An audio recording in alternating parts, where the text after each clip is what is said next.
Okay, so here's our 2023 paper. So part one was fairly easy. They were basically asking you guys to do depreciation calculations. Okay, and they were just saying confirm whether this is true or false. Okay, actually I don't need to display this on both for this question at least.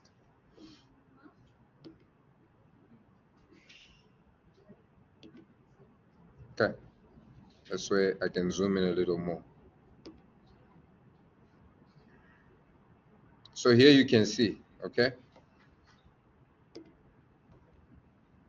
they've given us the value of the vehicle excluding VAT. It says accumulated depreciation on the balance at the beginning of the current year, 25,000. They tell us that you're depreciating at 10% per annum on the diminishing balance method, okay? And then they give you the depreciation of the year. So we're trying to confirm, is this correct or it's wrong, okay? So we say, okay, cool, 250,000 is already excluding VAT. Remember, we always said when we are calculating depreciation, it must be the amount excluding VAT, not inclusive of VAT, because that's not part of the cost of the asset. Okay, so 250 minus the 25 accumulated, then times 10%. So indeed, that is correct, isn't it? Next one. Why is this the same calculation? Is that correct? Is it different?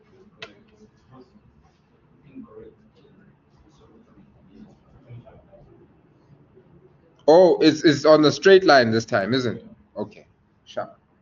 So same thing, just on straight line. So we know that straight line you need to ignore the accumulated depreciation, and you just say your value of the asset, or should I say cost of the asset times the depreciation rate, and we get out 25,000. Okay, and so obviously that answer is incorrect because here they said it should be 22,500.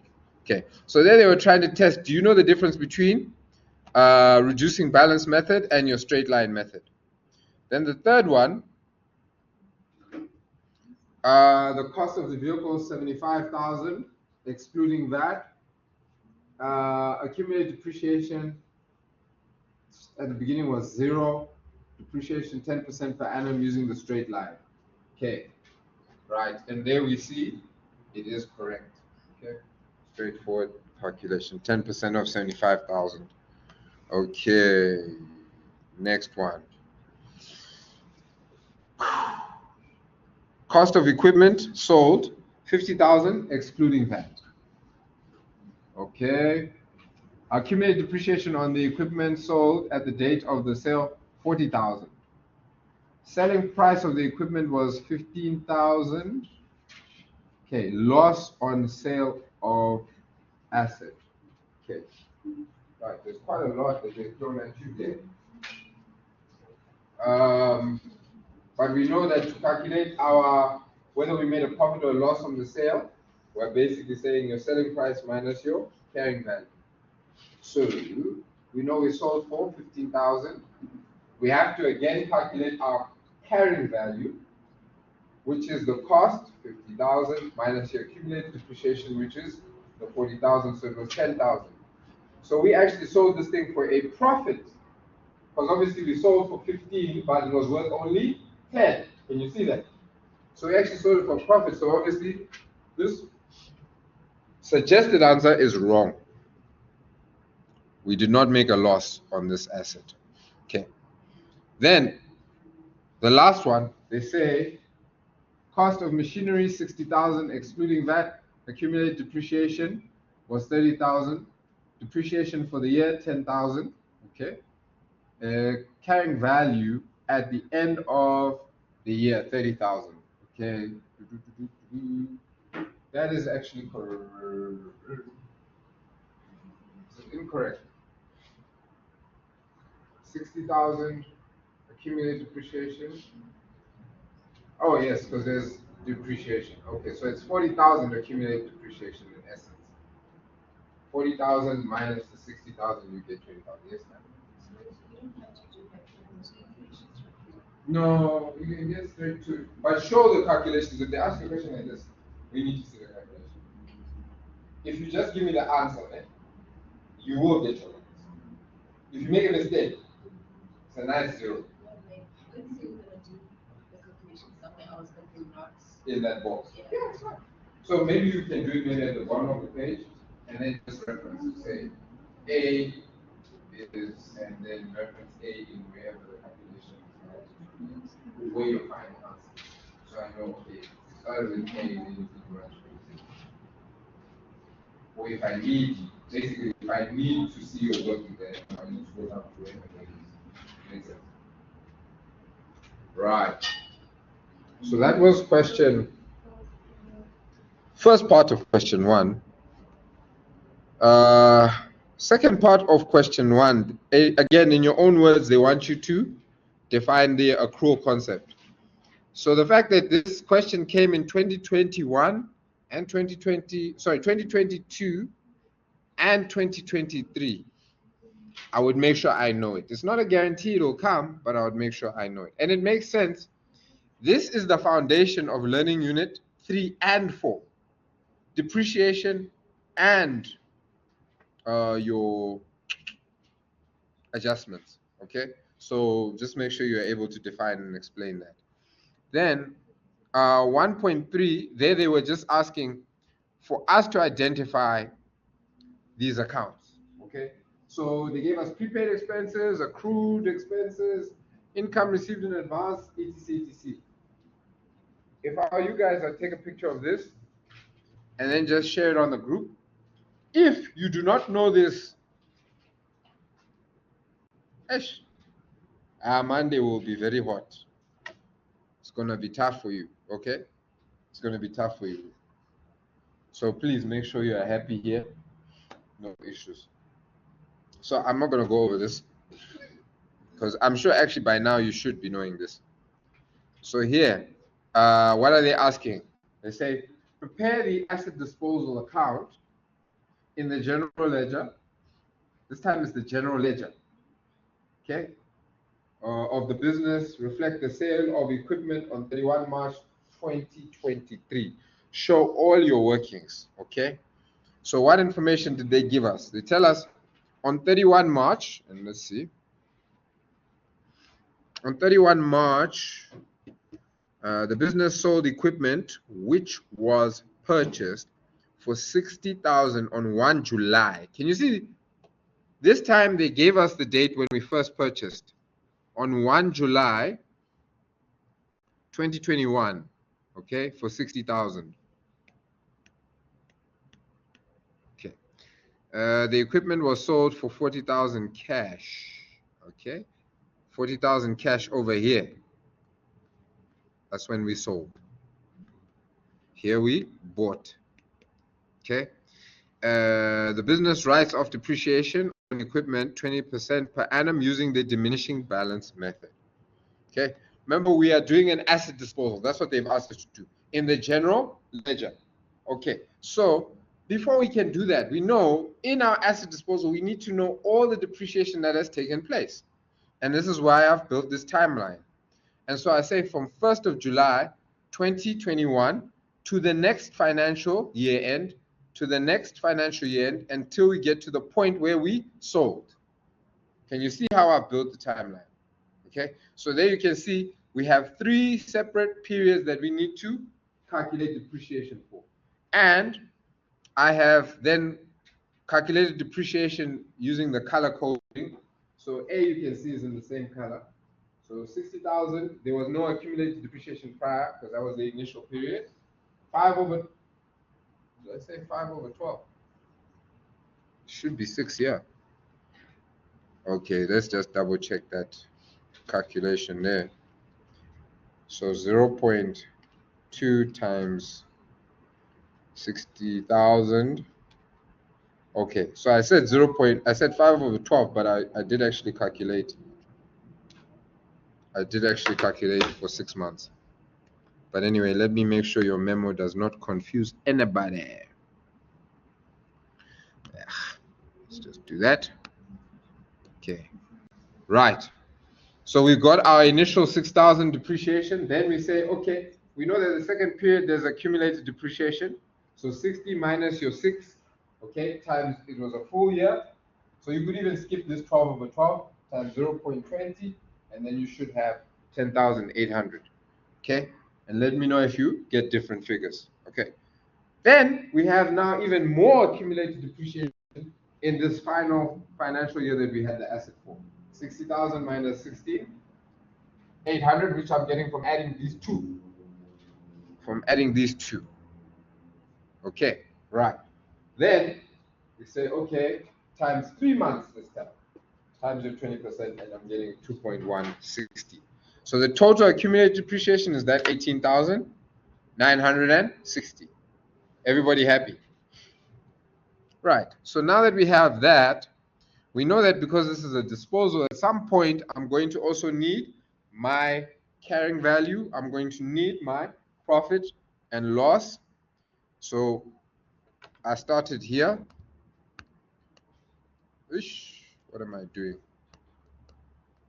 And then I went here to get the profit or loss. So there you can see 60,000, the cost of the asset minus the accumulated depreciation of 18,960. Our carrying value is 41,040. Selling price was 40,000. Carrying value was 41,000. Did we make a profit or a loss? We made a loss. Okay, right. Then this is what I was telling you guys earlier. They can just ask you just to do this asset disposal account only. And yeah, the things we see here. Hey, some accounts we've never seen in our lives before. Please guys, make sure you know this for the exam as well. Okay, so here we follow our steps. Number one, we know we need to remove the cost price. Equipment is decreasing, so we're crediting equipment and we're debiting asset disposal. Step number two, remove accumulated depreciation. So we are debiting accumulated depreciation because we know it's a negative as it increases on the credit side. So now since we are reducing it or removing it from our books, we're going to debit that account. And so here we're crediting accumulated depreciation. Okay? And these two steps will always remain the same. You will debit the asset and the asset disposal, and you will credit accumulated depreciation. Okay? Then we sold this thing for cash. So bank is going to we're going to debit bank. So therefore, in asset disposal, what are we doing? Credited. Happy with that? Okay. Then finally, we made a loss on this asset. So that means loss on sale of equipment, which we know is then an expense account, right? Because this is money leaving us, right? Or well, we've incurred an expense because we haven't sold it for what it's worth. So we're going to debit that account. So over here, we're going to credit. And if we had any doubts about what we've done here, whether we're on the right track or not, what do we see about our debit and credit side? They match. So we definitely should be good. Okay. Yes. Why would I? You're talking about this stuff, eh? You're saying why would I add A and B? Because I need all the depreciation before I can calculate the depreciation that took place in the final period. For me to calculate the depreciation that took place in C, can you see? I need to know my accumulated depreciation up until this point. Can you see that? So that means everything from there to there. So we know A, what was the depreciation? It was 6,000. Then plus what we had, the depreciation in B, which was, is it making sense? Okay. All right. Excellent question. All right. Cool. Do we have time for that final question? We don't. Someone say no.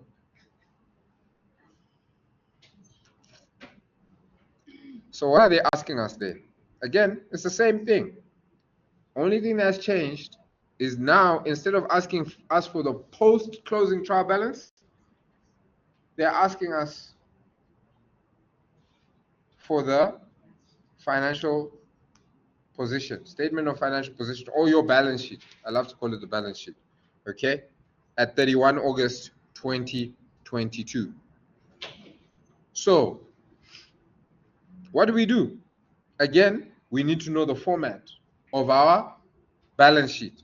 If we don't know the format, we're in trouble. Okay, so, and in addition to that, maybe let me just read this required before I go on. They did say, do not do the notes. So here, prepare the statement of financial position for Libra traders on 31 August 2022. The notes to the statement are not required. So don't waste time doing the notes because it is time consuming. Okay. And then it says, you should, however, show all your workings to indicate how the balances in the statement are arrived at. Okay. Okay, right. So there I was just showing some calculations. But here you can see, good thing about balance sheet, we know it's assets, then your, what's this, your liabilities and equity. Okay, so there we go. So there you can quickly just say, okay, let me plug in all my non-current assets. But again, remember in your balance sheet, we want to see the actual carrying value of your assets, right? We want to see the carrying value of your assets. So land and buildings, we had no depreciation on that because land and buildings does not lose value. Okay, 9 out of 10 times, or let's say 99.999% of the time, it doesn't lose value. Okay, and I don't think they'll bring a question for you guys where it loses value. Then we go motor vehicles. What was the carrying value on that? So if you look at your pre-adjustment trial balance, it was 360,000. Then they gave you accumulated depreciation on your vehicles, which was 72,000. Then we had to calculate the depreciation on vehicles. Okay, all right. Just in the interest of time, I'm not gonna calculate it with you, but the calculations is there, and I'll share this document with you. Okay. So then, obviously, the carrying value was the 230,400. You do the same thing for furniture and fittings. They gave you your accumulated depreciation up until the beginning of the financial year. So you just need to calculate depreciation for that current year. Then they told us we have a fixed long-term deposit, so that there's no adjustments there. You just need to know that this should be a non-current asset. All right? And try and look out, when you see fixed deposit, try and look out for if they give you a timeline as to when it matures. If it's within 12 months, that means it needs to fall under current assets. If it's more than 12 months, then obviously non-current. And then also, if they don't actually say, then you can assume that it is a non-current. Okay? All right. I know I've said that before, but just as a reminder. Then you got your total assets, total non-current. Then we go to our current assets. You've got your trading inventory. This time they did not tell us that our trading inventory was short. Usually when they give you that adjustment of a stock take was done, usually it's affecting trading inventory. All right, and maybe just stationary or whatever. But this time they did. I think the other account was just stationary, if I'm not mistaken.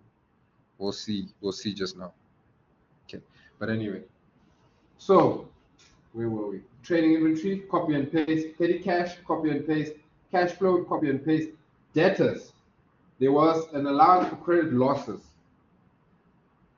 right?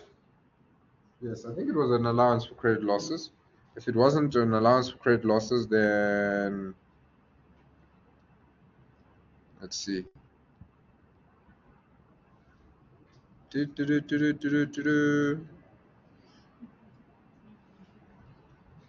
Or was it just credit losses? Where is this 2.4 coming from? Yeah, it was an allowance for credit losses. Okay. So there you can see your net debt is obviously then the 52,480. Then we had a prepaid expense. We had paid our short-term loan, interest on that in advance. We had paid for the following 6 months. So we calculated the interest, and we obviously then calculated what half of that for the year is. And that's where that 5.2 is coming from, okay, for prepaid expense. Then accrued income. Likewise, we had interest on our fixed deposit that hadn't been paid to us. We only received half of it. So we have to calculate the other half we should have gotten, okay? And that's where the 9.6 is coming from. Then your capital balance is obviously going to change as a result of net profit, as a result of the drawings being deducted, okay? Then everything else stayed the same except for accrued expense. There was a 7,000 salary that was not yet paid, that was payable, okay? Then income received in advance, I believe that should be for the rental income, if I'm not mistaken. Yes, so we received 1 month's rent income for the following financial year. Okay. Right, and then obviously short-term loan. It was we had paid 80,000, but remember there was a 5.6 that was paid in advance. So we then obviously needed to reduce that there. Okay, so that, ladies and gentlemen, is your 2023. And there you can see your total assets and your equity and liabilities balance. Yeah. Right. But again, I will supply these. I will provide you with these over more resources. So you guys can also go over it again in your own time. Was this helpful? Okay. Cool. Glad to hear it. I'll also